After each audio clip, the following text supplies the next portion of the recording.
Rent മാത്രമല്ല എന്ത് വേണമെങ്കിലും നമുക്ക് സോഴ്സ് ചെയ്യാം. ഗസ്റ്റിന് എന്തെങ്കിലും ഇഷ്യൂ ഉണ്ടെങ്കിൽ അത് പ്രോപ്പർട്ടി കണ്ടുപിടിച്ച് മാത്രം കൊടുത്താൽ പോരാ. സോഴ്സിങ്ങിന്റെ സർവീസസ്, അതായത് Airbnb മാനേജ്മെന്റ് എന്ന് പറയുമ്പോൾ ആ ഒരു സൈഡിനകത്ത് ഇൻക്ലൂഡഡ് ആയിട്ട് വരുന്നത് മെജോറിറ്റി ഔട്ട് സൈഡ് 99.9% ഓഫ് ഇൻവെസ്റ്റേഴ്സും പറയും. ഞാൻ ഇന്നലെ പറഞ്ഞിട്ടുണ്ടായിരുന്നു, നമ്മൾ വീഡിയോ കാണുന്ന കാര്യം പറഞ്ഞിട്ടുണ്ടായിരുന്നല്ലോ. അപ്പം ഞാൻ കസിനോട് ആലോചിച്ചാൽ പിന്നെ ഞങ്ങൾ വീഡിയോ കണ്ടിട്ടുണ്ടായിരുന്നു. അപ്പോൾ ഞങ്ങളിപ്പം സോഴ്സിങ് ചെയ്യാമെന്നുള്ള പ്ലാനിലാണ് എത്തിയിട്ടുള്ളത്. അപ്പോൾ നമുക്ക് വീഡിയോ കണ്ടു കഴിഞ്ഞിട്ട് 1-2 കാര്യങ്ങൾ ചോദിക്കാനുണ്ടായിരുന്നു. അപ്പോൾ അത് അതിനകത്ത് മെയിനായിട്ടുള്ളത് സോഴ്സിങ്ങിന്റെ സർവീസസ്, അതായത് ഇപ്പം നമുക്ക് നിങ്ങളൊരു പ്രോപ്പർട്ടി കണ്ടുപിടിച്ച് തരുന്നു, പിന്നെ അത് കഴിഞ്ഞിട്ട് അതിന്റെ എഗ്രിമെന്റ് എല്ലാം പ്രിപ്പയർ ചെയ്യുന്നു, ബാക്കി എന്തൊക്കെ കാര്യങ്ങൾ അതിൽ ഇൻക്ലൂഡ് ആണ് എന്നുള്ളതൊന്ന് ഡീറ്റെയിൽ ആയിട്ട് പറഞ്ഞാൽ. ഇത്രയും മാത്രമാണുള്ളത്. അതായത് പ്രോപ്പർട്ടി കണ്ടുപിടിക്കുന്നു, പിന്നെ അതുകൂടാതെ അതിന്റെ എഗ്രിമെന്റ് പ്രിപ്പയർ ചെയ്യുന്നു, വേറെ എന്തെങ്കിലും കാര്യങ്ങൾ അതിൽ ഇൻക്ലൂഡ് ആണോ എന്നുള്ള കാര്യങ്ങളാണ് ഒന്ന് നമുക്ക് അറിയാനുള്ളത്. പിന്നെ പ്രോപ്പർട്ടി മെയിൻ്റനൻസ്, അതായത് നമ്മൾ ഹായ് ബ്രദർ. സോ നമ്മൾ സോഴ്സിങ് ചെയ്യാൻ നേരത്തെ ബേസിക്കലി സോഴ്സിങ് എന്ന് പറഞ്ഞാൽ നമ്മൾ ഒരു റെൻറ്റ് മാത്രമല്ല എന്ത് വേണമെങ്കിലും നമുക്ക് സോഴ്സ് ചെയ്യാം. ഞാൻ ഇപ്പം ബ്രോ ഇപ്പോൾ ചോദിച്ച സ്പെസിഫിക് ആയിട്ട് മാത്രമാണ് ഞാനിപ്പോൾ ആൻസർ ചെയ്യുന്നത്. സോ റെൻറ്റ് പ്രോപ്പർട്ടി നമ്മൾ കണ്ടുപിടിച്ച് ഒരു ഇൻവെസ്റ്ററിന് ഹാൻഡ് ഓവർ ചെയ്യാൻ നേരത്തെ അതിനകത്ത് നമുക്ക് അറിഞ്ഞിരിക്കേണ്ട വേറെ കുറേ കാര്യങ്ങളുണ്ട്. ഈ ഒരു ഇൻവെസ്റ്റർ മേ ബി ലോക്കൽ ആയിരിക്കത്തില്ല, ദൂരെ എവിടെയെങ്കിലും ഉള്ള ഒരാളായിരിക്കും. അപ്പോൾ അവർക്ക് ഈ ഒരു Airbnb കാര്യങ്ങളൊന്നും അവർക്ക് അറിയത്തില്ല.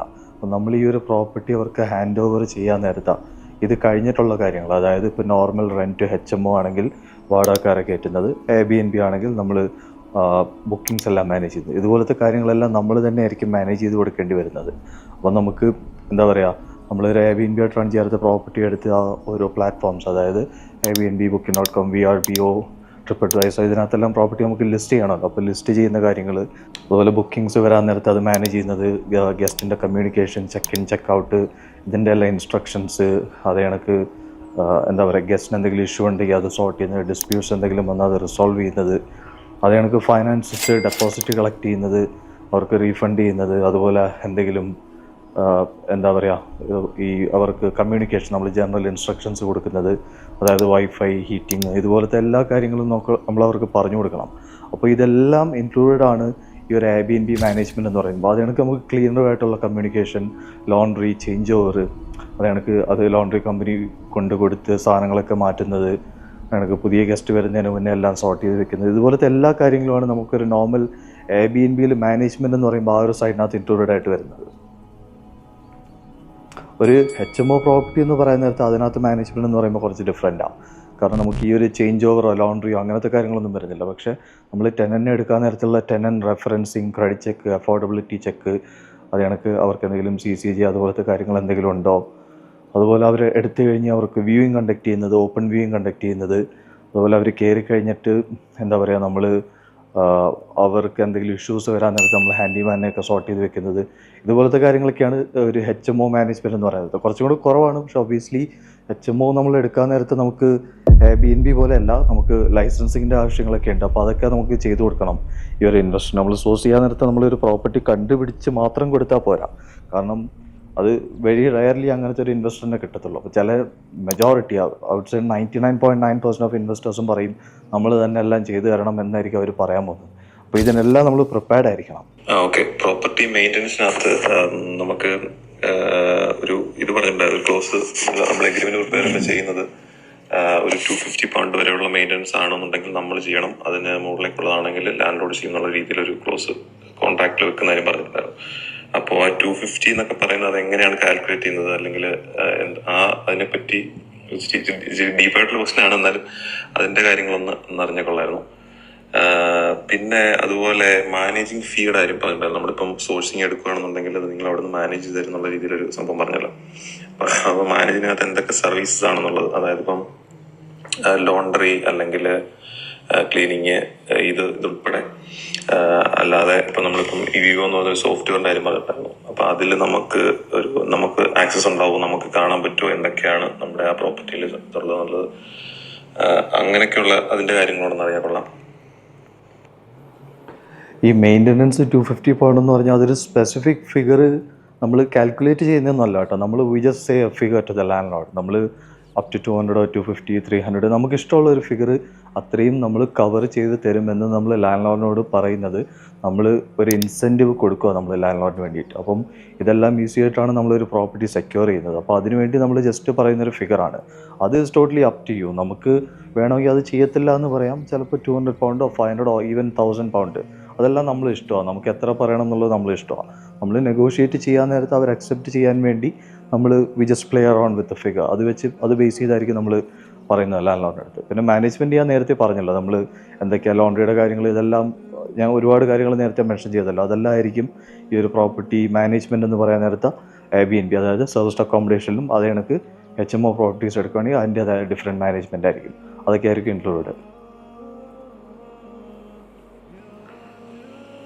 പിന്നെ വേറൊരു സംഭവം ഉള്ളത് മറ്റേ നമ്മുടെ സോഴ്സിങ്ങിന്റെ പേയ്മെന്റിന്റെ കാര്യമാണ്. അതായത് സോഴ്സിങ്ങിന്റെ പേയ്മെന്റ് നമ്മൾ എങ്ങനെ എത്ര ഇൻസ്റ്റാൾമെന്റ് ആയിട്ട് ആണോ പേ ചെയ്യേണ്ടത്, അല്ലാതെ എങ്ങനെയാണ് പേ ചെയ്യേണ്ടത്, അതിന്റെ ഡീറ്റെയിൽസ് ഒന്ന് പറഞ്ഞാൽ കൊള്ളാം. പിന്നെ അതുപോലെ നമ്മളിപ്പോ ഒരാളുടെ പേഴ്സണൽ അക്കൗണ്ടിൽ നിന്നാണ് ഇപ്പോൾ അത് നമ്മൾ സോഴ്സിങ്ങിന്റെ പേയ്മെന്റ് കൊടുക്കുന്നുണ്ടെങ്കിൽ, നമ്മൾ ഇപ്പോൾ കമ്പനിയായിട്ട് രജിസ്റ്റർ ചെയ്യണമെന്ന് പറഞ്ഞല്ലോ, അപ്പോൾ കമ്പനിയുടെ പേരിൽ നമുക്ക് ഇൻവോയ്സ് ഇഷ്യൂ ചെയ്യുന്നതിന് ഓക്കെ ആണോ, ഇങ്ങനെയുള്ള കാര്യങ്ങൾ ഒക്കെ അറിഞ്ഞാൽ കൊള്ളാം. പിന്നെ ഉള്ളത് 1% ക്ലബിന്റെ കാര്യം പറഞ്ഞിട്ടുണ്ടായിരുന്നല്ലോ. അപ്പൊ അതിന്റെ ഡീറ്റെയിൽസ് എന്ന് പറയും. ഇപ്പൊ അതിനകത്ത് എത്ര പേരായിട്ടുണ്ട്, ഇപ്പൊ നമ്മൾ ചേരുകയെന്നുണ്ടെങ്കിൽ അതിൽ നമുക്കത് എത്ര എമൗണ്ട് ആവും എന്നുള്ള കാര്യങ്ങൾ ഒന്ന് ഡീറ്റെയിൽ ആയിട്ട് പറഞ്ഞാൽ അതും നമുക്ക് കമ്പനിയുടെ പേരിൽ നമ്മൾ രജിസ്റ്റർ ചെയ്യാൻ പറ്റും. അങ്ങനെ രജിസ്റ്റർ ചെയ്ത് കഴിഞ്ഞാൽ നമുക്ക് കമ്പനിയുടെ രീതിയിലുള്ള ആക്സസോ അല്ലെങ്കിൽ അതിന്റെ പേരിൽ ഇൻവോയ്സോ കാര്യങ്ങളൊക്കെ അത് വർക്ക് ചെയ്യുമെന്നുള്ള ആ കാര്യം ഒന്ന് പറയണം.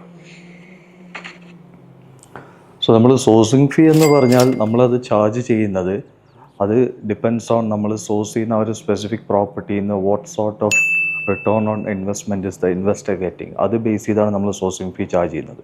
Can be anyway from 2000 even up to 10, 11, 12,000 pound. അപ്പോൾ അത് നമ്മൾ എന്ത് ഡീലാണ് ചെയ്യുന്നത്, റെൻ്റ് ആണോ, അതിൽ നിന്ന് പ്രോഫിറ്റ് എത്ര വരുന്നുണ്ട്, ഒരു BRR ഡീലാണോ അല്ലെങ്കിൽ ഒരു ഫ്ലിപ്പാണോ, അപ്പോൾ അതൊക്കെ ബേസ് ചെയ്തായിരിക്കും അതിൻ്റെ ഒരു ഫീ നമ്മൾ ചാർജ് ചെയ്യുന്നത്. പക്ഷേ ജനറലി സ്പീക്കിംഗ് എന്തെങ്കിലും ഒരു സാധാ ഡീലാണെങ്കിൽ എനിവേ ഫ്രം 2 to 4,000 പൗണ്ട്. അപ്പോൾ ഡിപ്പെൻഡ്സ് ഓൺ പ്രോഫിറ്റ്, ഞാൻ നേരത്തെ പറഞ്ഞ കണക്ക്. പിന്നെ നമ്മൾ ഇതിൻ്റെ ഇൻവോയ്സ് എന്താ പറയുക, അത് എനിക്ക് മനസ്സിലായില്ല. കാരണം ഇൻവോയ്സ് സോഴ്സിങ് ഫീ ഞാൻ ചാർജ് ചെയ്യുന്നതാണെങ്കിൽ ഒബ്വിയസ്ലി ഞാൻ എൻ്റെ കമ്പനിയിൽ നിന്നായിരിക്കും ഞാൻ ഒരു ഇൻവോയ്സ് ജനറേറ്റ് ചെയ്ത് ഞാൻ ഇൻവെസ്റ്ററിന് അയച്ചു കൊടുക്കുന്നത്. ഇപ്പം ആർക്കെങ്കിലും അയച്ചു കൊടുക്കുകയാണെങ്കിൽ I would suggest to do the same thing. പിന്നെ അതുപോലെ നമുക്ക് പേയ്മെൻറ്റ് ഒരാൾ മേക്ക് ചെയ്യുകയാണെങ്കിൽ ഒബ്വിയസ്ലി നമ്മൾ കമ്പനിയുടെ അണ്ടറിലായിരിക്കുമല്ലോ നമ്മളിതെല്ലാം ചെയ്യുന്നത്. നമ്മളിതെല്ലാം പ്രോഫിറ്റ്സ് ആണല്ലോ കമ്പനിക്ക് വരുന്നത്. നമുക്ക് അതെല്ലാം ഡിക്ലെയർ ചെയ്യാനും ടാക്സിനും എല്ലാത്തിനും കൊടുക്കാനുള്ളതല്ല. അപ്പോൾ ഇതെല്ലാം നമ്മൾ കമ്പനിയുടെ പേരിൽ നമ്മൾ ആ രീതിയിൽ ഇൻവോയ്സ് ചെയ്ത് മാത്രമായിട്ടായിരിക്കും നമ്മൾ സോഴ്സിങ് എല്ലാം ചെയ്യുന്നത്.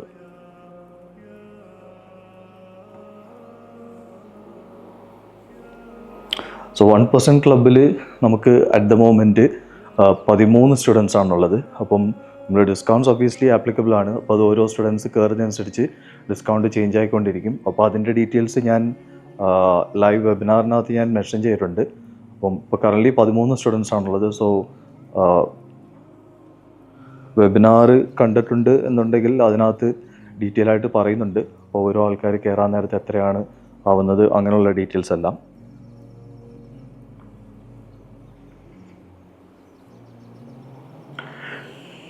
പിന്നെ ലാസ്റ്റ് ചെറിയൊരു കാര്യം ചോദിക്കാനുള്ളത്, ഞാൻ പറഞ്ഞല്ലോ നമ്മൾ കമ്പനിയായിട്ട് രജിസ്റ്റർ ചെയ്യാനാണ് പ്ലാൻ ചെയ്യുന്നത്. അപ്പോൾ ഇപ്പം നമ്മൾ രജിസ്റ്റർ ചെയ്യുന്ന സമയത്ത് എന്തെങ്കിലും ഒരു ചെറിയ ഡൗട്ട് വന്നാൽ നമ്മളിപ്പോൾ ഒരു സോഴ്സിങ് എടുക്കാനാണ് പ്ലാൻ ഉള്ളത്. അപ്പം നമുക്ക് എന്തെങ്കിലും ഒരു ചെറിയ കാര്യം എന്തെങ്കിലും ഉണ്ടോ ഒന്ന് ക്ലാരിഫൈ ചെയ്യാൻ ഓക്കെ ആണോ, നമ്മൾ ഈ സോഴ്സിങ് എടുക്കുകയാണെന്നുണ്ടെങ്കിൽ ഒന്ന് ക്ലാരിഫൈ ചെയ്ത് തരുന്നതിന് ഓക്കെ ആണോ എന്നുള്ള ആ കാര്യങ്ങളൊന്ന് പറയണേ. Okay, thank you.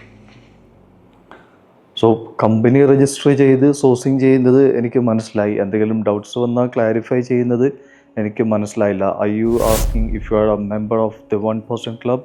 അങ്ങനെയാണ് എന്നുണ്ടെങ്കിൽ നിങ്ങൾക്ക് വിചാരിക്കാൻ പറ്റുന്നതിനപ്പുറത്തെ രീതിയിൽ സപ്പോർട്ട് കാണും നിങ്ങൾ എനിത്തിങ്. കാരണം ഇപ്പം നമ്മൾ സ്റ്റുഡൻസ് ഓൾറെഡി സോഴ്സ് ചെയ്യുന്നുണ്ട്. അപ്പോൾ അവരോട് ചോദിച്ചാൽ അറിയാൻ പറ്റും ഏത് ലെവലിലത്തെ സപ്പോർട്ടാണ് നമ്മൾ എത്ര എക്സ്ട്രീമായിട്ടാണ് കൊടുക്കുന്നത്.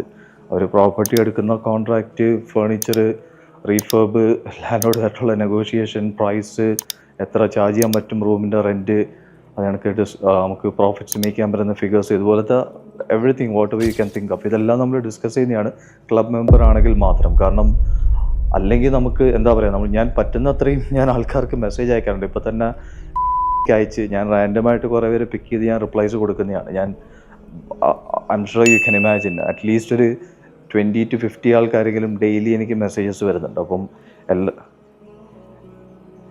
എല്ലാവരുടെയും എല്ലാവർക്കും റിപ്ലൈ കൊടുക്കുക എന്ന് പറഞ്ഞാൽ ഇമ്പോസിബിൾ ആണ്.